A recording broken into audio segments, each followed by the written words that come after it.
parola. Sì, è solo un saluto veloce, molto veloce. Sono contento di questa iniziativa che ha fatto Alessandra con tutti i suoi collaboratori, con l'Accademia, con le gallerie, eccetera. Mi fa piacere perché con Alessandra abbiamo passato molto tempo, diciamo, per costruire questo rettorato, questi nuovi programmi, queste idee, diciamo, di questi anni a seguire. Ci siamo molto confrontati in questo periodo, perciò questo è il primo, diciamo, incomincia a essere il primo risultato di un percorso che speriamo sia molto proficuo e che sia di buon auspicio, positivo. Perciò se il 2021 non è andato così bene, vediamo il 2022, speriamo che sia meglio per tutti quanti, anche se i dati non sono buoni, ma speriamo di sì. Mi sembra molto importante questo lavoro con le aziende, cioè ci sono le aziende coinvolte, è un lavoro di grande portata, poi con l'importanza che ha questo settore all'interno dell'Uruguay. È molto importante per noi riuscire a capire come riuscire a portare avanti e riuscire a seguire anche tutti i progetti e le idee che Alessandra ha e tenteremo, diciamo, di riuscire a stare al passo nonostante, diciamo, la velocità che vinciamo rispetto a noi. Però mi sembra molto importante riuscire così a tenere insieme anche un mondo produttivo su cui l'Uruguay punta molto. È sempre difficile tenere insieme queste cose, ma l'università ha un ruolo civico molto forte in questa città, in questo contesto, e quello che stiamo tentando di fare è dare sempre sponda a questo, perché se ci sono docenti e iniziative di questo tipo non fanno altro che aiutarci. Perciò grazie ancora di questo, e adesso poi mi dispiace non devo abbandonarmi, torno un'avvertenza sindacale che non trovo meno bella di queste che state facendo. Grazie ancora e grazie che siete qua.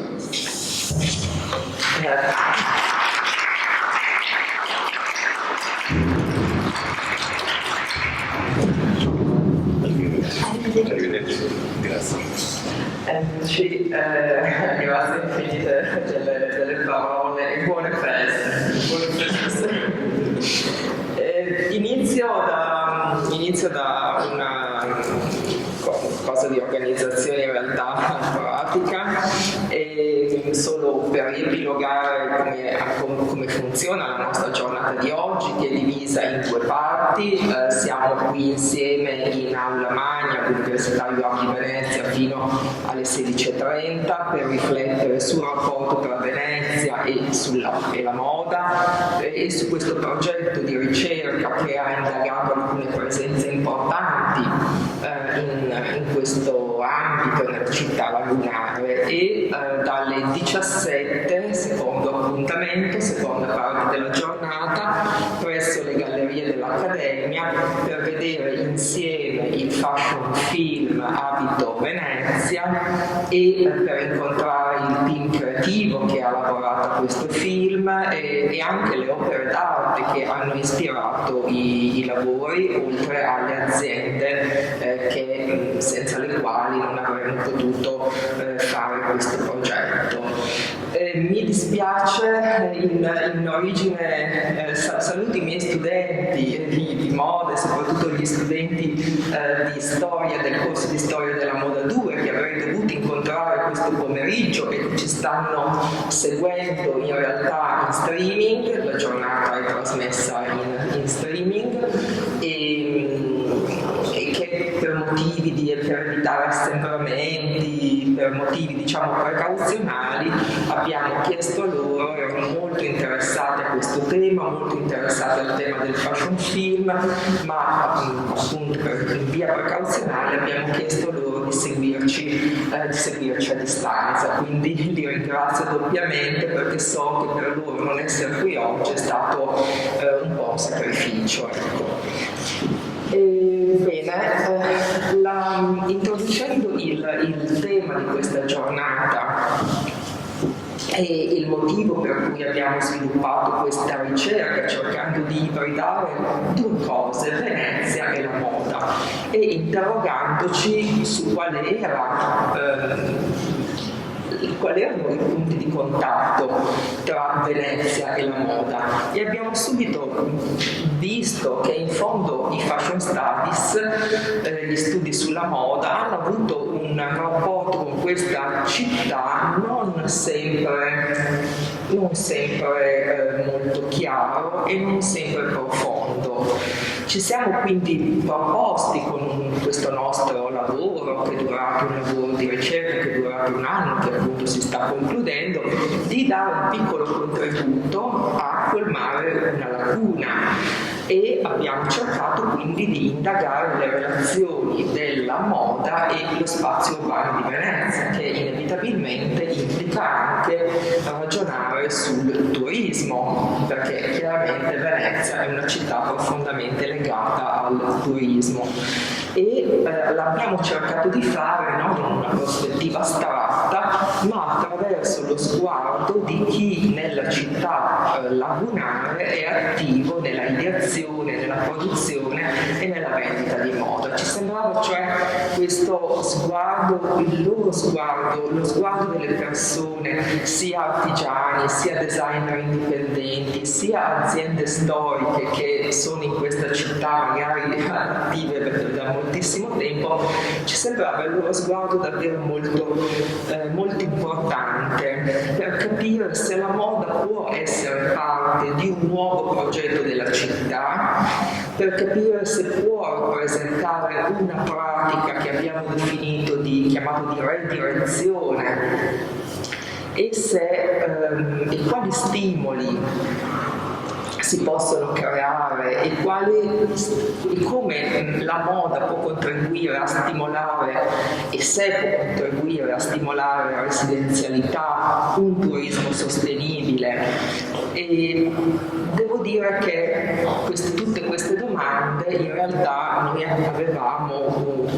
un'ipotesi, e la nostra ipotesi era sostanzialmente sì, che la città avrebbe poteva andare in questa direzione, e che Venezia è in grado, ha le forze di andare in questa direzione. Però come primo punto, come punto di partenza, abbiamo anche cercato di capire come la città in realtà è usata come la città è usata nell'ambito della moda, come è considerata Venezia nell'ambito della moda. E naturalmente una delle prime cose che emergono è una delle possibili interpretazioni quindi di Venezia,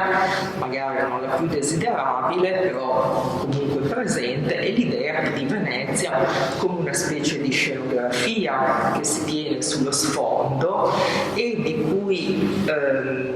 ci si in un certo senso appropria o si assorbe il fascino di una città che chiaramente ha un fascino internazionale, una notorietà globale, e però ci siamo anche chiesti se questo appunto era appunto l'unico modo di intenderla. Quindi da un lato una prima ipotesi apre la strada di una idea di Venezia un po' cristallizzata nel suo passato, negli stereotipi, per esempio come suggeriva una canzone di Giampiero Aloisio per l'Assemblea Musicale Teatrale, una canzone degli anni 70, della fine degli anni 70, resa celebre dall'interpretazione di Francesco Guccini, quindi l'idea di questa Venezia che muore. E noi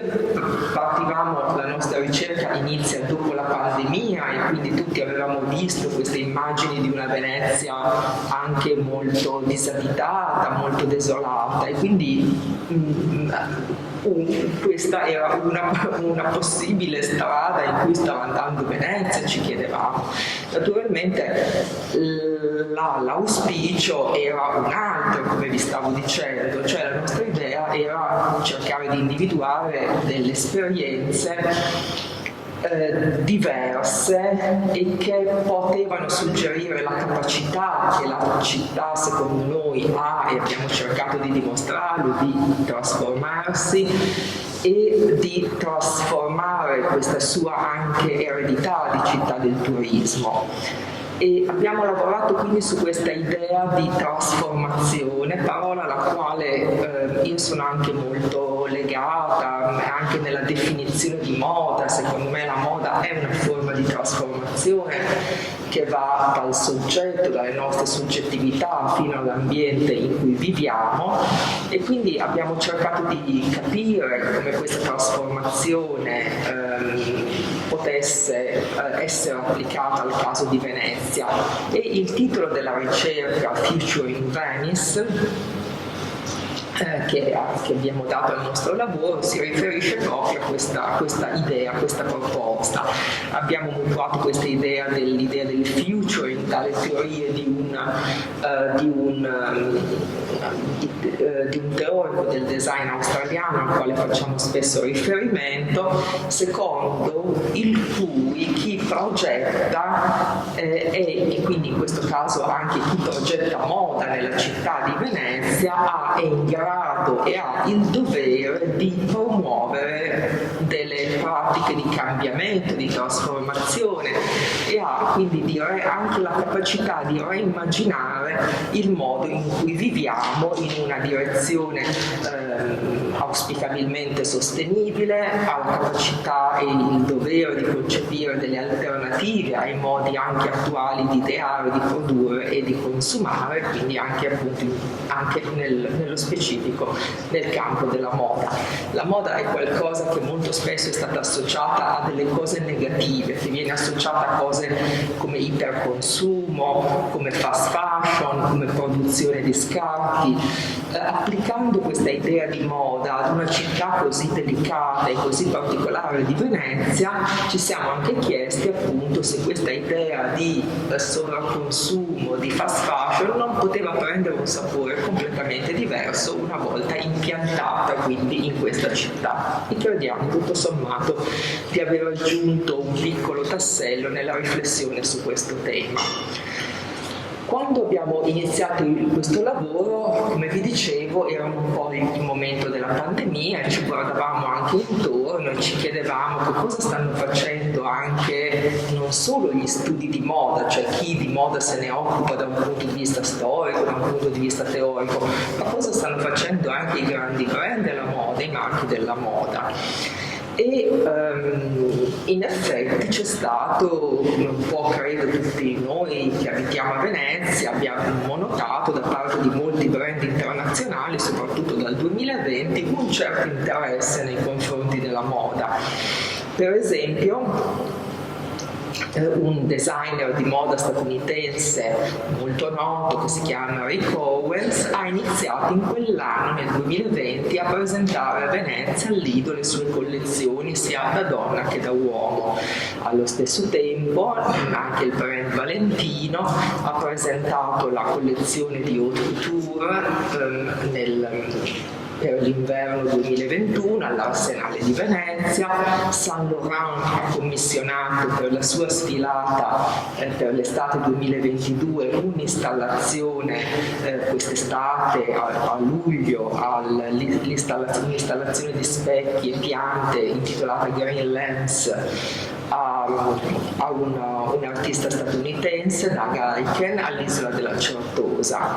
Quindi abbiamo notato che c'era questo grande interesse nei confronti di questa città da parte della moda, ma ci siamo anche chiesti in che direzione andava questo interesse e se queste esperienze riaccendevano i riflettori su Venezia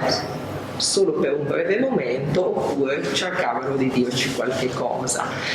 È vero che una sfilata è sempre qualcosa di molto veloce, però nelle motivazioni che molti di questi brand hanno portato nello spiegare il loro interesse per Venezia ci sono anche delle informazioni credo interessanti, anche dei punti di vista interessanti.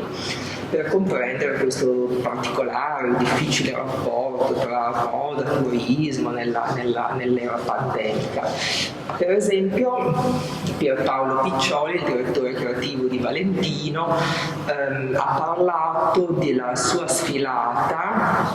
all'Arsenale come un gesto d'amore nei confronti della città e anche come un modo per continuare a sostenere la cultura, ideando un progetto, cito le sue parole, che intende essere una vera rinascita culturale, quindi come l'impegno di un brand per la rinascita culturale di una città. E Eiken, questo artista che ha lavorato all'installazione della Certosa per Yves Saint Laurent, in modo secondo me molto interessante ha descritto il suo intervento artistico all'isola della Certosa come la creazione di uno spazio sociale, quindi non solo una scenografia per la moda, ma qualche cosa che potesse inserirsi in un luogo e potesse anche funzionare dopo l'installazione, perché effettivamente l'idea era di invertire, facendo queste installazioni di specchi e di piante, dove queste piante però una volta finita la sfilata dovevano essere piantate nello spazio, nel parco della Certosa, quindi dovevano integrare il parco, rimanere in città e quindi anche invertire, diciamo, il carattere temporaneo sia della installazione sia della sfilata. Quindi questo ci comunica come anche i marchi internazionali che vengono a Venezia hanno cercato in questi anni di venire a Venezia nel modo, diciamo, più delicato possibile, o almeno non tutti, ma almeno quelli che ho citato, più delicato possibile, o cercando di integrarsi in qualche modo con la città, segno che sentono il tema e sentono anche la delicatezza di questa città e l'importanza di inserirsi in un certo modo. E quindi in questo caso nel lavoro per esempio per Saint Laurent l'idea era di riciclare, fare un lavoro che potesse essere riciclato e integrato con la città. Molto interessante secondo me anche la posizione del primo designer che vi ho citato, cioè Rick Owens, con questo suo desiderio di lavorare al Lido di Venezia. Lui ha fatto veramente ormai 3 sfilate, mi pare, al Lido di Venezia, e il suo punto di vista è sì legarsi, la sua esigenza nasceva appunto dall'epoca del momento della pandemia, quindi legarsi a questa esperienza e anche cercare però di cambiare l'idea è un'esperienza, quella della pandemia, che ha cambiato le connessioni globali di turismo e non solo di turismo ma anche proprio di produzione della moda. E quindi lui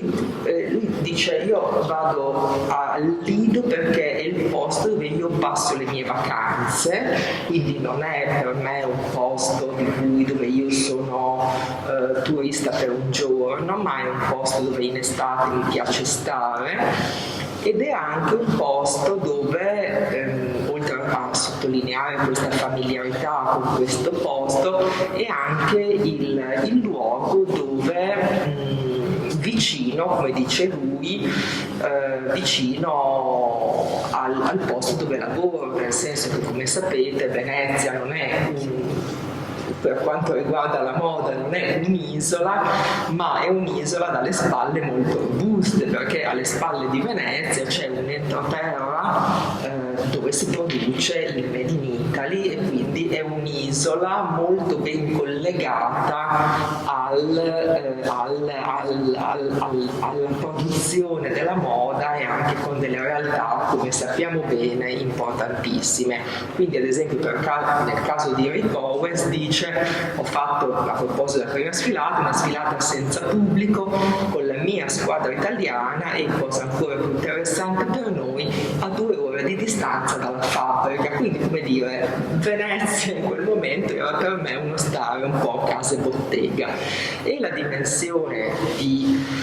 case bottega, che queste figure hanno un po' suggerito, noi l'abbiamo sperimentata in modo molto evidente anche nelle proposte e nel modo di lavorare di molte persone che abbiamo intervistato. E con un grande interesse, devo dire, con una grande sensibilità. E un altro punto di riflessione, e poi mi avvio alle conclusioni per quanto mi riguarda, conclusioni ovviamente provvisorie, è che, ma proprio a livello mi piaceva portare questa riflessione anche sul tema del rapporto tra la moda e lo spazio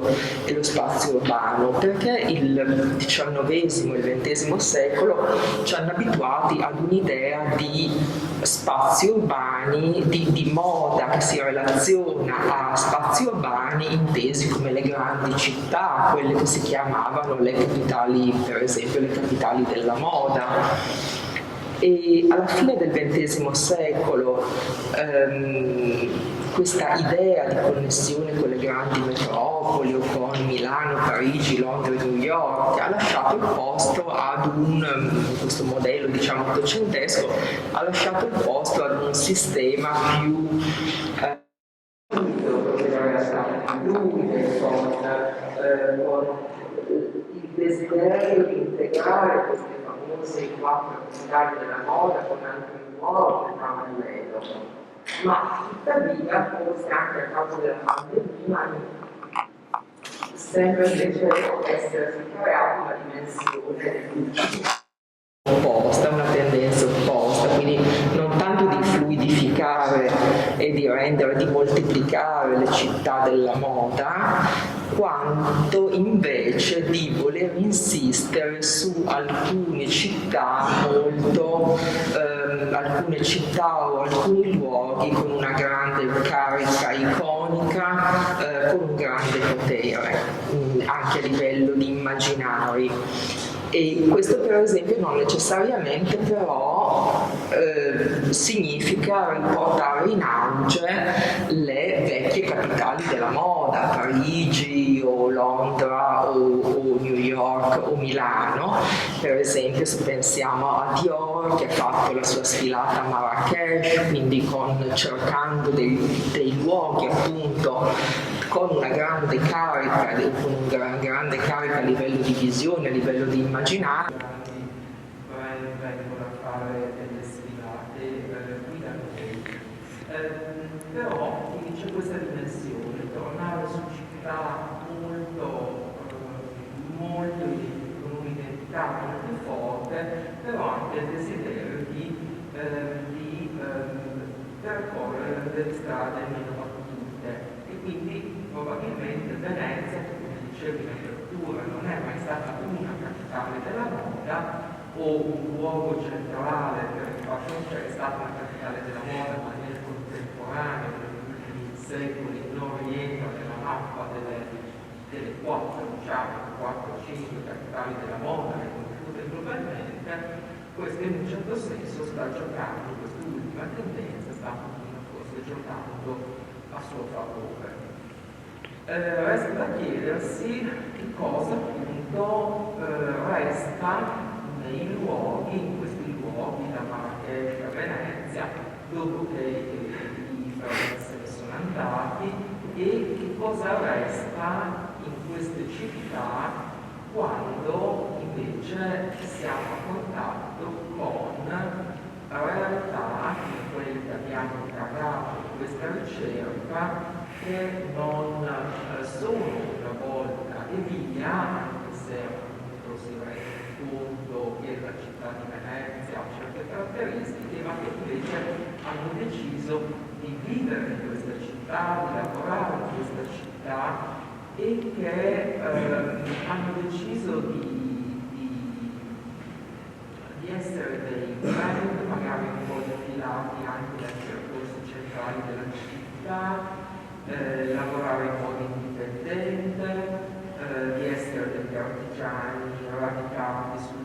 territorio, e quindi cosa succede a queste realtà che hanno fatto in un certo senso la scelta opposta dei grandi brand, che hanno coltivato, che stanno coltivando una visione a lungo termine del loro rapporto con questa città, e che parlano di un linguaggio che in un articolo scritto da Paolo Franz da me, che trovate pubblicato in questo opuscolo che trovava l'ingresso e che raccoglie un po' il punto di sintesi sulle cose che vi racconteremo oggi, parlano di un linguaggio che abbiamo definito uno ad uno, in modo diretto,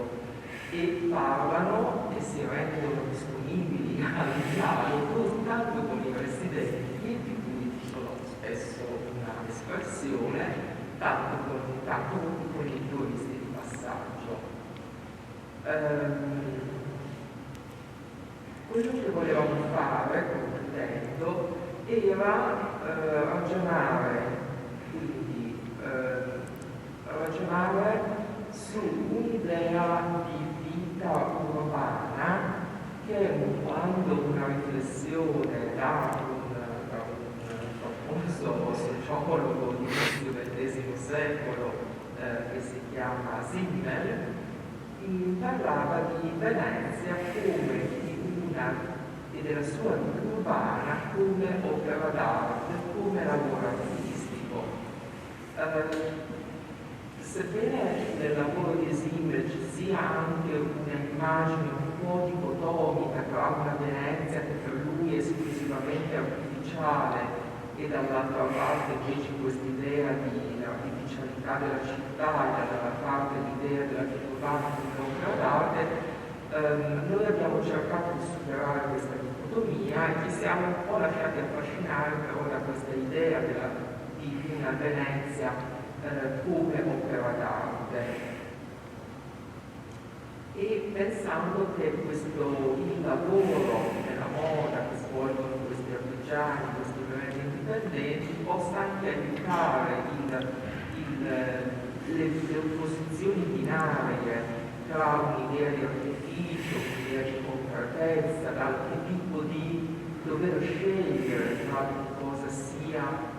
Venezia, se sia una maschera, come pensava Simmel, o se sia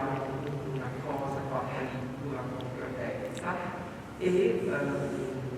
ci possa dare quindi una visione di consapevolezza storica anche del mito e del senso di dovere nei confronti di questa città che credo tutti noi abbiamo. Io mi fermo qui e lascio la parola a Paolo Franzo, che ha, come dicevo, lavorato insieme a me a questa ricerca.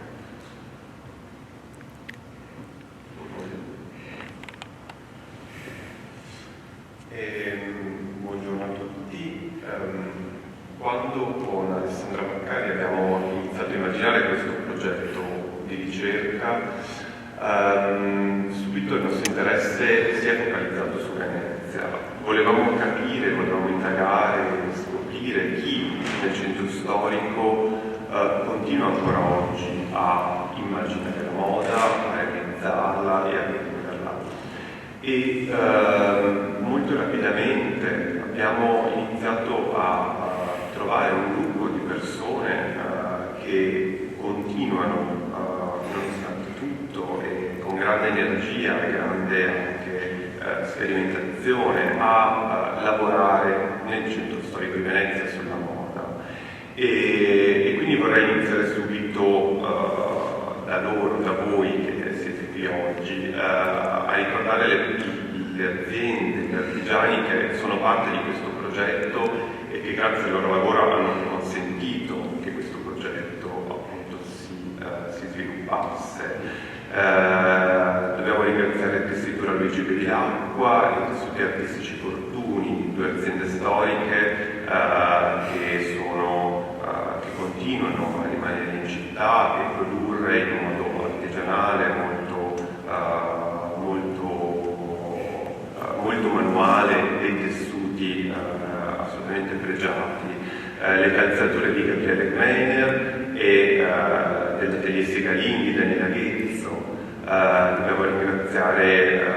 Tabino Tabi, dobbiamo ringraziare Antonia Sauter, Arena Venezia e Franco Puppato, che quindi lavorano con l'abito e negli abiti,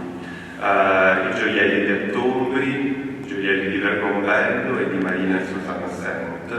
e infine Micromega come laboratorio artigianale di occhiali. Questo gruppo di artigiani e di aziende sono state il cuore del progetto, ma lavorando con queste aziende abbiamo subito capito che un'attività di ricerca universitaria poteva chiaramente lavorare su un piano, poteva lavorare con le parole, poteva lavorare con i testi, ma aveva bisogno di affiancarsi a un progetto di ricerca anche visivo, e quindi ci è sembrato assolutamente indispensabile coinvolgere professionisti che voi artigiani avete già conosciuto e che ringraziamo. Abbiamo Camilla Glorioso, che è una fotografa, Giulia Fassina, una videomaker, e Filippo Soffiati, che ha curato la direzione artistica del progetto. Ci interessava lavorare con questi tre professionisti anche per una serie di ragioni. Hanno tutti e tre studiato qui in questa università, hanno avuto, continuano ad avere delle esperienze professionali internazionali, ma hanno scelto di tornare e di essere a Venezia. E quindi un po' in parallelo anche con la scelta di voi, artigiani,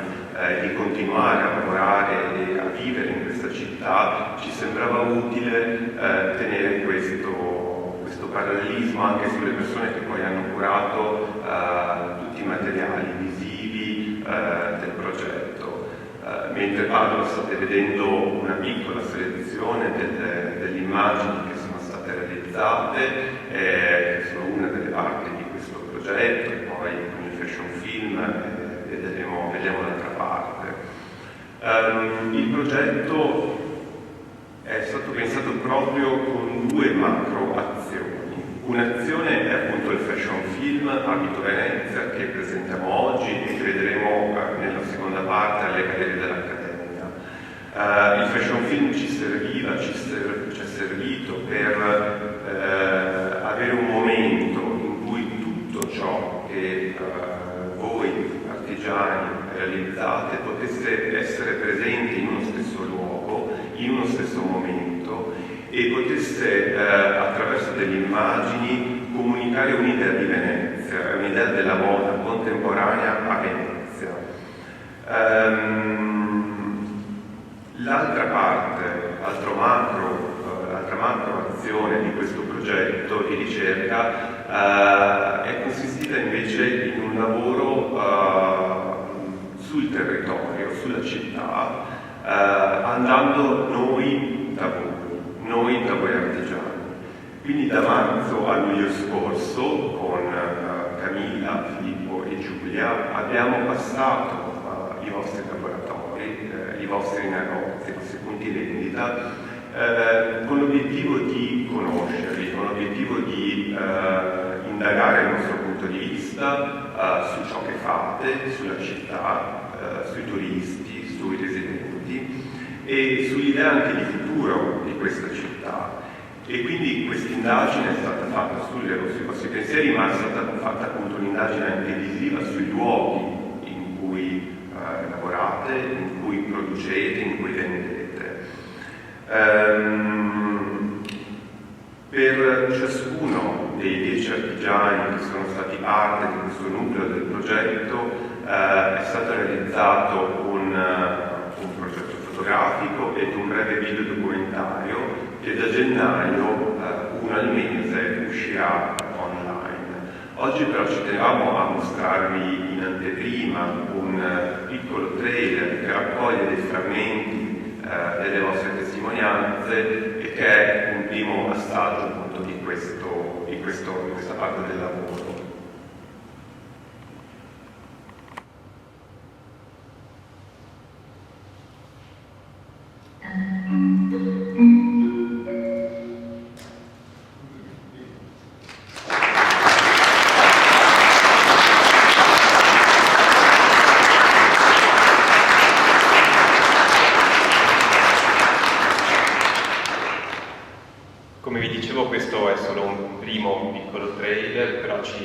piaceva dare subito così un'immagine di Venezia, di questo lavoro e di tutti coloro che hanno contribuito. E da gennaio appunto ogni mese uscirà un ritratto di questi 10 artigiani. Vorrei fare solo un paio di riflessioni di tutto questo lavoro che è stato fatto e di ciò che abbiamo raccolto e abbiamo ascoltato andando in giro nei vari laboratori e nelle varie botteghe. E un primo tema, secondo noi importante e significativo, è il rapporto che emerge tra Venezia e il viaggio. Il viaggio inteso sia in una dimensione spaziale ma anche temporale. Chiaramente Venezia da sempre, la sua storia, il suo immaginario è fortemente condizionato dalla dimensione del viaggio. Ai tempi della Serenissima era il luogo in cui qui si producevano beni preziosi che poi venivano esportati e viaggiavano in tutto il mondo. Ma ancora oggi questa dimensione è emersa nelle vostre parole. Un primo, anche simbolico, segnale deriva dal nome di uno dei casi, o di una delle realtà indagate, che è Tabino Tabi. Tabi proprio, il termine Tabi significa viaggio, e nell'idea di Alessandra De Franza c'è l'idea di questo luogo che è un viaggio non viaggio, un luogo dove entrando si può vivere un'esperienza anche senza muoversi da Venezia. E questo emerge in tante realtà, in tante situazioni. Venezia alla fine è un luogo geograficamente molto piccolo, una superficie, si estende su una superficie molto limitata, offre però delle possibilità, delle esperienze possibili solo viaggiando in luoghi molto lontani. E questo appunto emerge dal lavoro e dalle parole che abbiamo raccolto. Qui in questa città il locale e il globale in qualche modo si ibridano e si fondono in modo costante. Da Venezia si può osservare il mondo, ma come diceva anche Roberto Carlone di Micromega, Venezia va considerata una città nel mondo, che deve essere considerata ancorata alle sue dinamiche della contemporaneità, e quindi non deve essere considerata un museo e quindi sigillata in un tempo. Nell'esperienza delle raccolte durante le interviste il viaggio appare come un'esperienza molto complessa. Viaggiano ovviamente i turisti, la connotazione turistica di Venezia è sotto gli occhi di tutti ed è un dato oggettivo da molti paesi del mondo, anche da qui. Ma viaggiano anche gli artigiani che abbiamo intervistato e viaggiano i loro oggetti. L'arrivo appunto a Venezia dei turisti è probabilmente l'esperienza più evidente. Gerd Meiner dice che la città è in qualche modo inondata dai turisti, quindi questo parallelismo anche con l'acqua, con l'acqua alta, è uno dei fenomeni che caratterizza la Venezia del XXI secolo. Gabriele considera una fortuna essere in disparte con il suo laboratorio, defilata dai grandi flussi e rimane un po' all'asciutto quindi da questa invasione. Però nella lettura che offrono gli artigiani non emergono solo le criticità del turismo, che ovviamente ci sono e sono parte della discussione dell'oggi, però esce un punto di vista che per noi è interessante, quando il turista non viene più definito turista, ma viene definito come lo definisce Antonia Sauter, come lo definisce Daniele Ghetto. Il turista è il loro turista che hanno in mente, è un viaggiatore,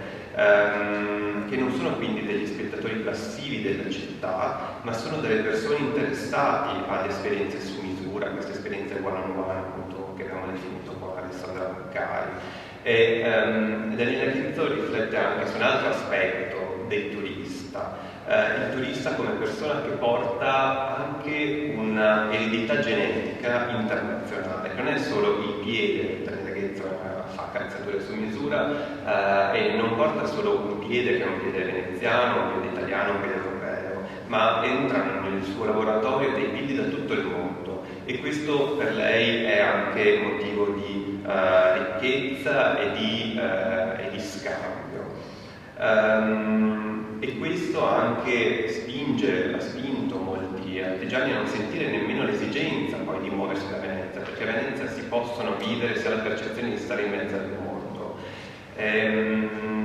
Giulia, che è una tessitrice di Luigi Bevilacqua, della tessitura Luigi Bevilacqua, racconta proprio questo. La tessitura è un luogo storico, anche questi telai del XVIII secolo, e per questo è anche una meta molto ambita dalle visite dei turisti. E queste visite però consentono a chi lavora dentro anche di entrare in contatto con persone da tutto il mondo, e queste persone portano quindi un punto di vista, un'esperienza culturale, e per Giulia, che lavora in quel luogo, è come viaggiare nel mondo. C'è tra le parole emerse chiaramente anche la voglia a volte di andare via da Venezia, però spesso è funzionale alla presa di coscienza di quanto in realtà Venezia offre anche delle opportunità. Sempre Daniela Ghezzo dice che appunto è importante ogni tanto abbandonare Venezia. È bello l'abbandono, ma è altrettanto bello, forse ancora più bello, il ritornarci. E per questo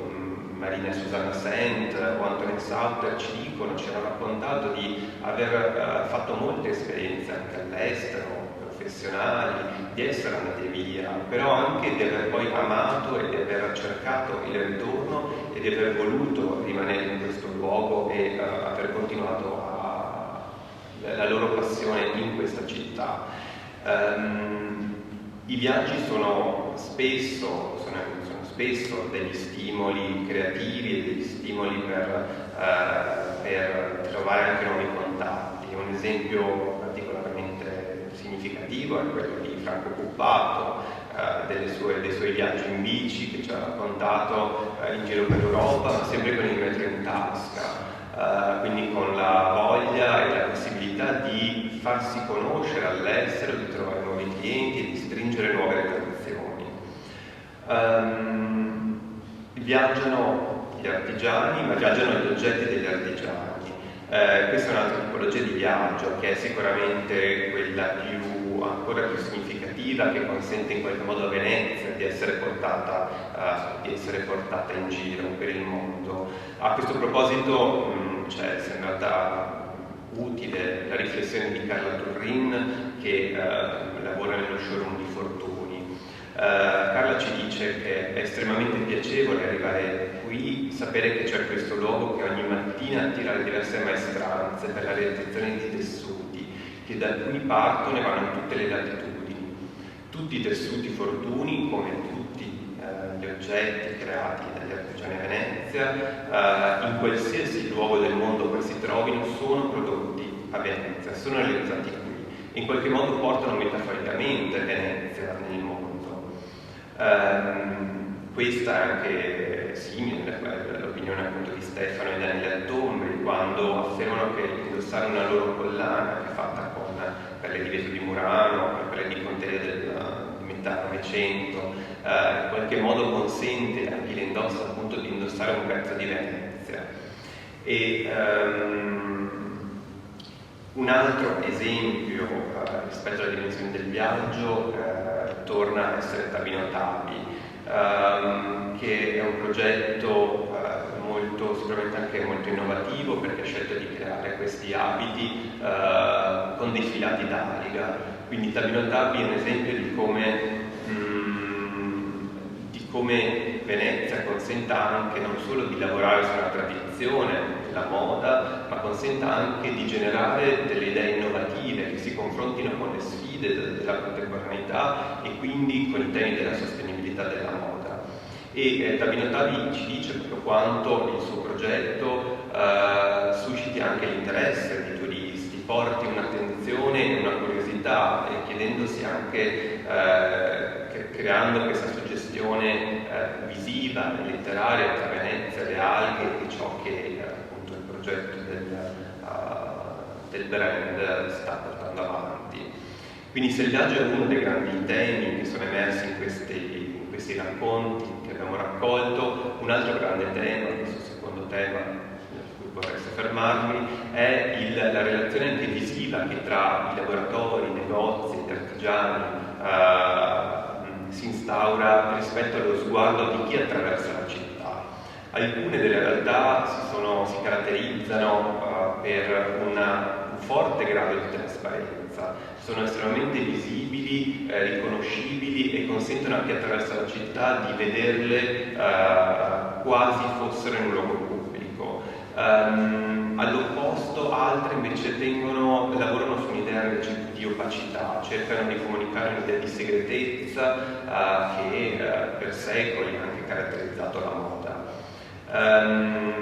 Due esempi significativi rispetto al tema della trasparenza sono quelli di Gabriele Gmeiner e di Lettombri. Il primo è un laboratorio che fa calzature su misura e il secondo produce questi gioielli, come vi dicevo, con fili di metallo e con tenile. Entrambi sono molto permeabili, non si capisce quale sia lo spazio pubblico e quale sia lo spazio privato. L'ambiente di Altombri è un piccolo spazio rettangolare proprio ai piedi del Ponte di Rialto, circondato su due lati da vetrine, quindi attraversando, camminando sotto Portico degli Oresi proprio si vede questa apertura dello spazio pubblico che entra nella dimensione del loro laboratorio. I fratelli Altombri durante l'intervista ci hanno detto che a volte è un po' difficile essere in vetrina, si ha la sensazione di essere in strada, loro sono al centro del loro spazio, del loro negozio, dove confezionano e realizzano questi gioielli. Nelle parole di Gabriele Gmeiner emerge invece la volontà di tirar dentro ciò che sta all'esterno. La sua idea nel progetto anche di riallestimento dello spazio era quello di far entrare i masegni dentro il laboratorio, quindi tirar dentro in qualche modo il campiello. Si trovano al campiello del Sol e la sua idea era che il laboratorio ne fosse una parte. Anche lei ci dice come da dentro la bottega, con le finestre aperte, osserva il microcosmo veneziano, osserva ciò che accade all'esterno, e questo punto di vista è quello che ha originato anche quella scelta di lavorare sugli artigiani e con gli artigiani della moda Venezia, cioè essere dentro una postazione che è fissa, che osserva ciò che accade all'esterno, ciò che accade nella città, offre appunto un punto di vista e offre uno sguardo costante nel tempo e quindi negli anni, osservando ciò che cambia, osservando ciò che sta accadendo in questa città. All'opposto, rispetto ai due casi che vi ho citato, ci sono altri invece che lavorano su un'idea maggiore di segretezza e di anche esclusività. Un caso è chiaramente Fortuni, questa azienda che da un secolo realizza dei tessuti pregiatissimi, la Giudecca, un luogo che da quest'anno anche molto visibile, con la sua facciata in mattoni e una grande insegna lungo il canale della Giudecca, però l'accesso all'interno non è consentito, si può solo accedere a un piccolo spazio che è appunto vendita, che è lo showroom, ma il laboratorio, la fabbrica dove ancora oggi vengono prodotti i tessuti rimane un luogo totalmente inaccessibile al pubblico. Carla Torrin, che è responsabile dello showroom, ci ha detto che nemmeno lei è mai potuta accedere alla fabbrica, proprio perché c'è quest'idea, questa volontà di mantenere totalmente segreti e nascosti i processi produttivi. Sembrano essere pochissime le persone che nella storia siano mai entrate in quel luogo, per cui è un luogo che viene solo descritto con poche parole da chi c'è entrato, da chi ci lavora, ma nessuna immagine è mai uscita, a parte un paio, di ciò che accade dentro. C'è quindi l'idea appunto di un'idea di lusso come segreto che ha fatto parte, continua a far parte della moda, e sull'idea di un manufatto artigianale, un manufatto artistico che è fermo nel tempo e che va protetto e nascosto. C'è poi un altro aspetto della segretezza che ad esempio contraddistingue la sartoria di Franco Puppato, ma per ragioni diverse, nel senso che le sartorie da sempre non sono su un luogo pubblico, sono dei luoghi che nascevano, che nascono non a livello della strada, ma sono dei luoghi più intimi.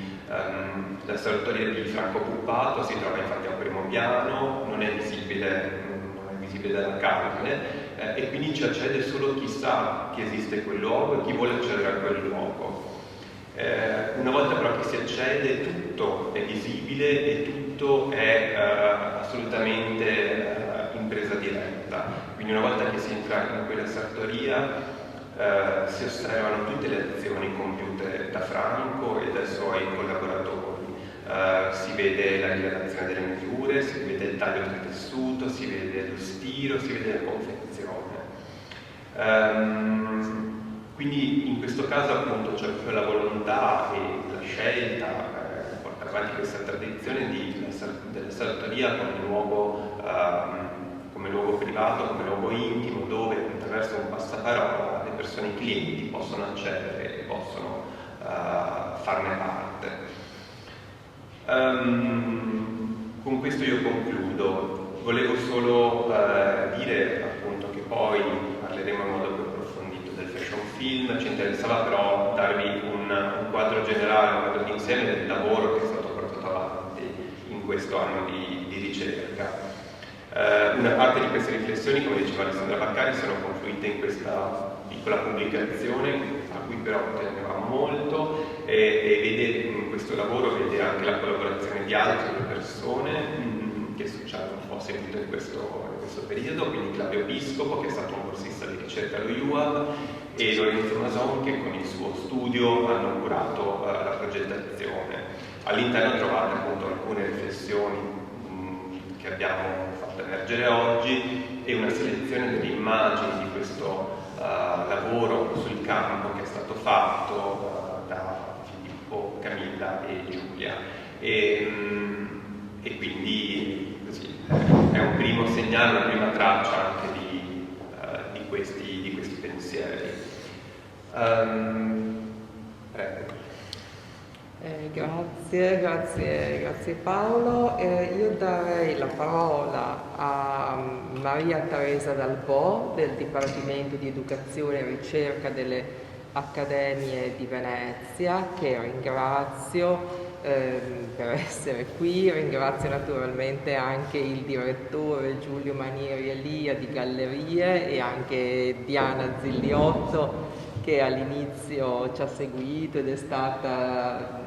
molto disponibile anche con il team creativo che ha lavorato per il film.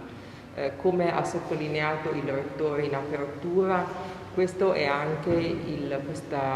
questa giornata inaugura anche la collaborazione che abbiamo deciso di portare avanti con Gallerie, siglando a settembre di quest'anno un protocollo d'intesa, e questo ci sembra già un ottimo frutto e speriamo ovviamente di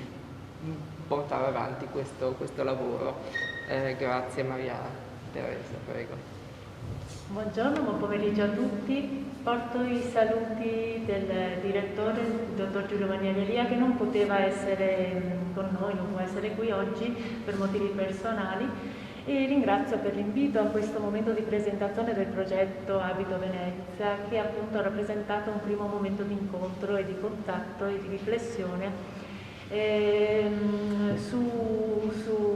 quello che potrebbe, che può, anzi che è già oramai una collaborazione attiva attraverso cui impegnarsi in nuove prospettive di ricerca nell'incontro tra università e museo, e quindi anche avviare nuove possibilità per esplorare le opere e il museo stesso. Diciamo che per questo progetto Abito Venezia, ecco, le gallerie hanno prestato, diciamo, gli ambienti e le opere, e lo consideriamo veramente un punto di partenza per poi esplorare molte altre dimensioni. Infatti è proprio grazie a questo scambio tra mondi vicini, appunto quello dell'università e quello del museo, ma diversi, che può nascere un terreno fertile in cui poter essere protagonisti, ognuno con le proprie priorità e con i propri obiettivi specifici. Sono tra l'altro anche molto felice di essere qui dopo aver concluso il dottorato in questa università, che mi ha abituata a confrontarmi con la contemporaneità, esplorandone la complessità per una cultura progettuale a servizio dell'arte. E alle Gallerie dell'Accademia in questo momento mi sto occupando dell'innovazione digitale per la fruizione delle opere. E questo è un aspetto molto importante in un museo che lavora per coinvolgere anche il pubblico più lontano e assente in una sfida che si colloca tra i primi obiettivi del mio ambito d'azione. È fondamentale riuscire a trovare il modo per un dialogo senza cadere nella banalizzazione dei contenuti e cercando di affrontare e connettere quanto ci sembra familiare e quanto rischia di rimanere invece inaccessibile. Le opere d'arte del passato per alcuni versi si avvicinano a situazioni che viviamo ancora oggi, ma per altri versi sono oggetti fuorvianti, estranei, parlano codici diversi che, se non sono compresi, rimangono muti. Diventa dunque affascinante comprendere le scelte degli artisti effettuate, che rappresentano il riflesso di un'epoca, la voce e lo sguardo che, per continuità o per differenza, ci parlano di valori, di modi di vivere, di comportarsi, di stili, di riti quotidiani straordinari, tentando così ipotesi di connessione tra l'arte del passato e oggi, intendendo con oggi un nucleo di processi difficili da affrontare e che le opere d'arte a volte permettono di esplorare e di indagare in maniera inaspettata. Tra l'altro, appunto, ho dimenticato all'inizio di complimentarmi con questo primo appunto esito, diciamo, questo momento di connessione tra museo e creatività, e faccio i complimenti proprio per il fashion film perché ci ha emozionato, ma non voglio anticipare nulla, avremo modo dopo di confrontarci, però credo che possa cogliere di sorpresa chi incontra il museo appunto attraverso questo video, questo film anzi. Ecco, quindi io credo che le opere possano diventare veramente un terreno sul quale portare dibattiti, riflessioni sulla nostra contemporaneità. La situazione del museo in questi 2 anni è stata molto difficile a causa della pandemia e il museo ha dovuto rivedere le occasioni di contatto tra opere e pubblico. Siamo stati quindi costretti ad usare le tecnologie per offrire approfondimenti, incontri a distanza attraverso il web. In un certo senso queste difficoltà hanno rappresentato l'opportunità per convincerci che le tecnologie possono avere invece un ruolo rilevante nella scoperta del museo. Non esiste su questo una formula pronta, uguale per tutti, stiamo lavorando però insomma alla nostra proposta. Accanto alla necessità e possibilità di rendere maggiormente accessibile il sapere scientifico, un'ulteriore finalità importante che possiamo raggiungere grazie alle tecnologie è quella di riuscire a realizzare un ipotetico percorso di costruzione collaborativa della conoscenza, presentando sì molteplici punti di vista, ma anche ulteriori interrogativi che possono emergere in un confronto continuo tra discipline differenti.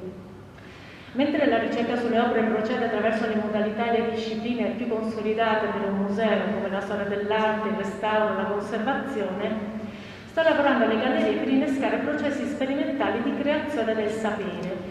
percorrendo strade insolite per indagare le opere appunto del passato attraverso paradossi, imprevisti, frammentazioni in un gioco continuo di alterazioni e destabilizzazioni del senso.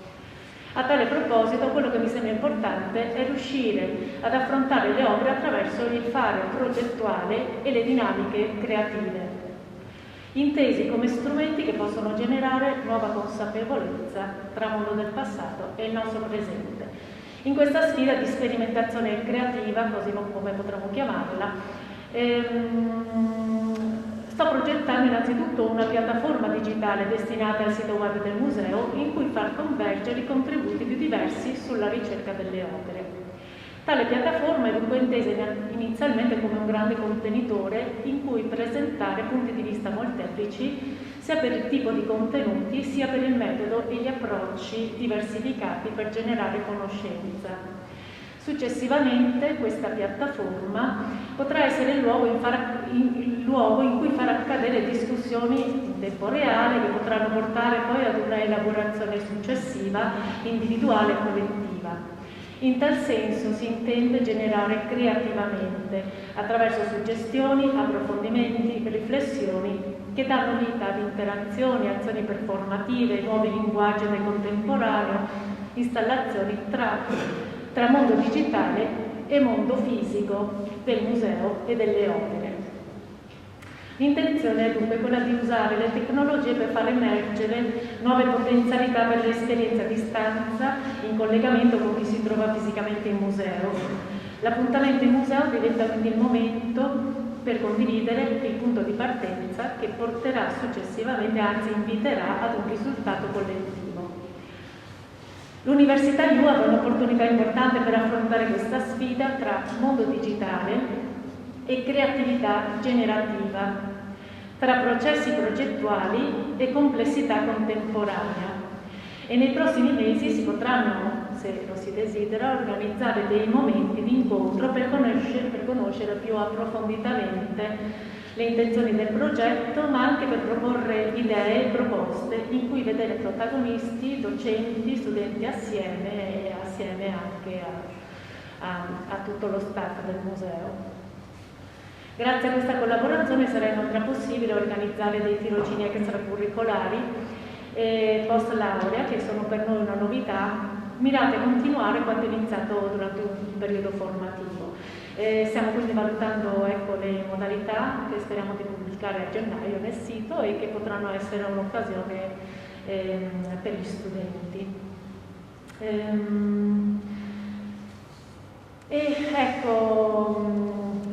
Come conclusione mi piacerebbe appunto rimanere con queste due parole guide, trasformazione e cambiamento, che venivano citate prima, per lasciare un segno nel nostro presente attraverso un museo che si connette sempre di più, insomma, nella realtà che ci vede immersi. Grazie.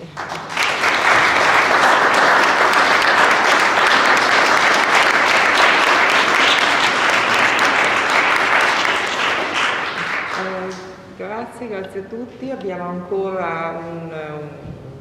decina di minuti, un quarto d'ora, se nel caso ci fossero domande e questioni saremmo ovviamente felici di approfondire. Io, mentre raccogliete le idee, eventualmente pensate, approfitto di questa occasione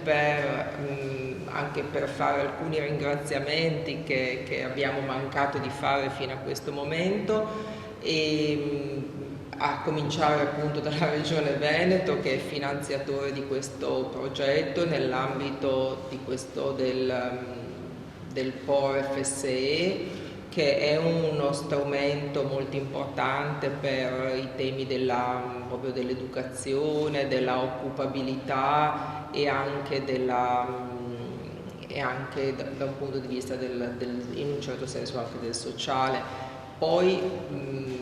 vorrei anche ringraziare Ente Bilaterale Veneto, che è capofila del progetto, in particolare Marco Palazzo, Sabrina Rizzato e Valentina Aniero, con i quali ci siamo continuamente confrontati durante lo svolgimento dei lavori, e anche CESCOT, perché ci ha dato un supporto nella fase di ideazione del progetto. Il loro confronto con loro è stato appunto molto importante, con Marco Serraglio, Annalisa Aro e Federica Bianconi. Naturalmente dobbiamo ringraziare, essere molto grati ai nostri uffici di ricerca e trasferimento tecnologico qui all'Università IUAV di Venezia, e le aziende sono già state citate, però ci fa piacere ribadire i nomi di chi ha deciso di prendere parte a questa avventura durata un anno e che speriamo di poter portare avanti con alcuni in altre modalità. E quindi grazie ad Antonia Sauter, all'Atelier Segaline di Daniela Ghezzo, ad Attombri, a Varena, Venezia, Franco Puppato, Gabriele Meiner, Marina e Susanna Sent, Micromega, Tabino Tabi, Tessiture Luigi Bevilacqua, Tessuti Artistici Fortuni e Vergombello. Il team creativo naturalmente e basta, credo di non essere tutti gli attori mi sembra di avere ricordato un pochino tutti gli attori principali di questa avventura. Noi abbiamo un microfono che può essere portato in giro. Alla fine di tutto quanto, vi aspettavate che l'artigianato veneziano fosse così, in quella determinata situazione, fosse meglio, peggio, vi ha spaventato, tra virgolette, qualcosa? Quando abbiamo immaginato il progetto, noi viviamo a Venezia, lavoriamo a Venezia e quindi la nostra percezione era già di una consapevolezza che c'erano delle realtà che a Venezia continuavano a occuparsi di moda. Però personalmente, solo nel momento in cui ho iniziato davvero a scrivere un elenco di tutti coloro che ci stanno lavorando, mi sono reso conto che per la quantità, cioè in proporzione al numero di realtà che ci sono a Venezia, rappresentate, gli artigiani della moda a Venezia rappresentano un nucleo veramente significativo,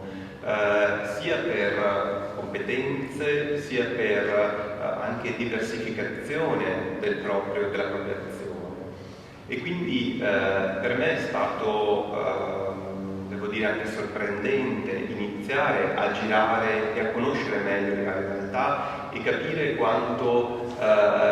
l'idea anche dell'artigianato, spesso vista in modo un po' legata a un passato, legata a un tempo che si sta concludendo, in realtà Venezia dia degli esiti diversi. Visti nel vostro insieme, visti in dialogo visivo e non solo tra di voi, secondo me esce un'idea di Venezia che può davvero partire, rinascere o comunque trovare un nuovo futuro anche attraverso questo settore, attraverso questo tipo di attività. In fondo la nostra ipotesi che ha originato tutto è proprio che la moda contemporanea e il fare artigianale della moda a Venezia possono rappresentare un nuovo progetto per la città, possono rappresentare una chiave di riconversione dell'identità stessa della città e quindi in qualche modo siamo riusciti, spero, a dimostrare questo aspetto. La cosa forse importante è cercare sempre più di fare rete, di far emergere questa coralità di voci, di esperienze, di interessi e fare in modo che questa diffusione delle città, di piccole realtà, in realtà possano rappresentare un elemento significativo che abbia una voce, abbia un qualcosa da affermare rispetto al progetto della città. Però va bene anche se mi date un vostro punto di vista, visto che siete parte.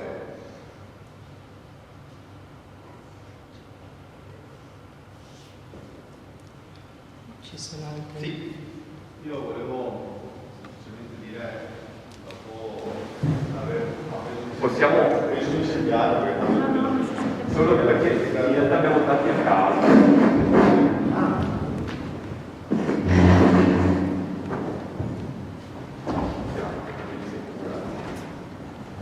Sono Renato Castaldi.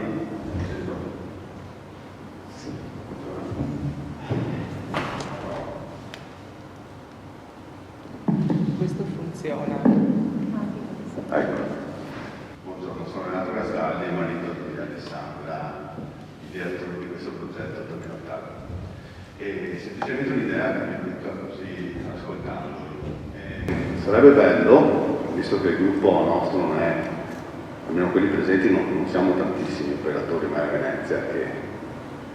che sfidano con la quotidianità di questa città bellissima ma difficilissima, e di trovare un modo di identificarci tutti sotto un qualcosa, un simbolo, un nome, un'idea a livello di marketing internazionale mi viene in mente Slow Food, quello che ha fatto legando tantissime realtà di settori disparati e sconosciuti e ottenendo un buon successo nel mondo da parecchi anni. E ascoltando prima te mi è venuta in mente una definizione che a me e a mia moglie aveva dato una persona tantissimi anni fa in Marocco, e definiva alcune persone testimoni del tempo.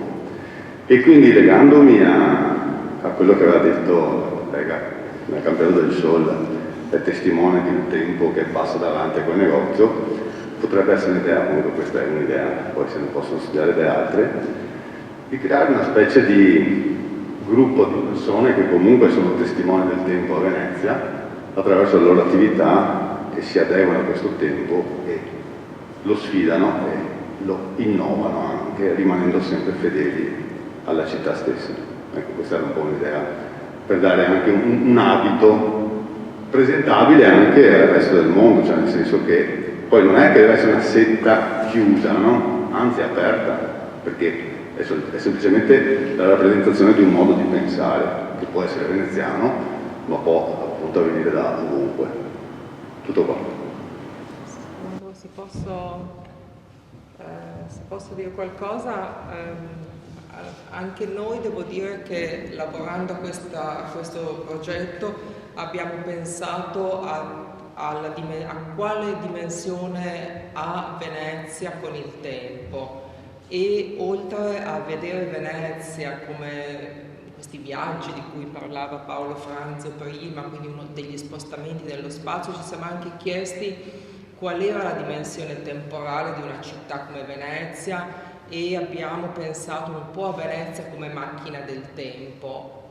Questo anche per togliere l'idea di Venezia, perché dà i collegamenti solo con il passato, e credo che a questo tavolo siamo tutti d'accordo, abbiamo tutti e anche mi pare l'audience e voi, anche voi come aziende, siate molto d'accordo nel voler collegare queste vostre esperienze assolutamente alla contemporaneità. E quindi ad una prima lettura forse questa idea di Venezia può essere può essere, come alcuni filosofi anche l'hanno definita, come una specie di una città che è un sogno, come un sogno sospeso nel tempo. Invece noi cercavamo, attraverso anche proprio questo collegamento con la moda, e credo che essere artigiani ed essere artigiani nella moda abbia anche questa forza di aiutarci e aiutarvi a riflettere su un tempo che comprende anche il presente. Magari a Venezia il presente non è una pellicola sottile, non è un film sottile. Il presente di Venezia dobbiamo immaginarlo come un presente che ha uno spessore bello spesso, perché è un presente che contiene tanti altri presenti, quindi ha una dimensione di grande spessore, però è pur sempre un presente semplicemente più ricco e più spesso di altre zone. E la moda credo sia un grande strumento per pensare anche al tempo, e come alcuni l'hanno definita, la moda è anche per il rapporto che la moda ha necessariamente con il tempo, può essere vista anche come una specie di materializzazione del tempo, e anche come uno sforzo di rendere il tempo e il tempo presente come qualche cosa di materialmente afferrabile, qualche cosa che si può afferrare. Quindi secondo me questa idea ovviamente ne dovrete discutere tra di voi, però questa vostra idea, questa idea tua di pensare a radunare intorno ad un gruppo di persone, un gruppo di attori importanti della città su questa idea di testimoni del tempo, mi sembra una bella suggestione, qualcosa che potrebbe essere davvero utile.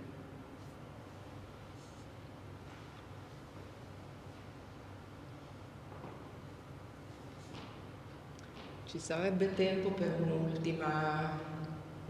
domanda? O riflessioni? Se qualcuno anche vuole raccontarci così come è stata questa esperienza, questo lavoro che è stato fatto.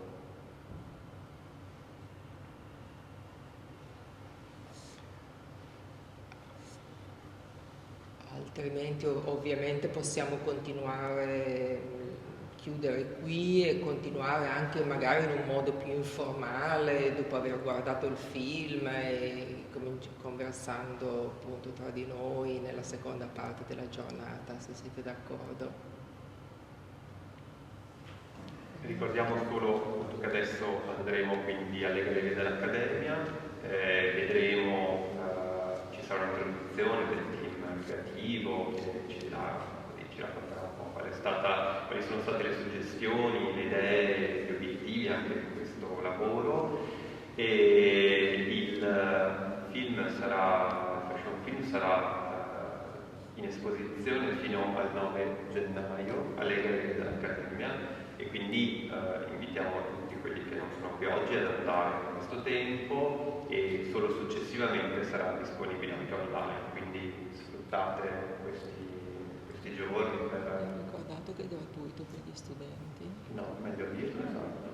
E appunto per gli studenti UA di Ca' Foscari l'accesso alle Gallerie dell'Accademia è gratuito, e quindi è anche un modo per visitare in modo costante questo luogo, questo spazio.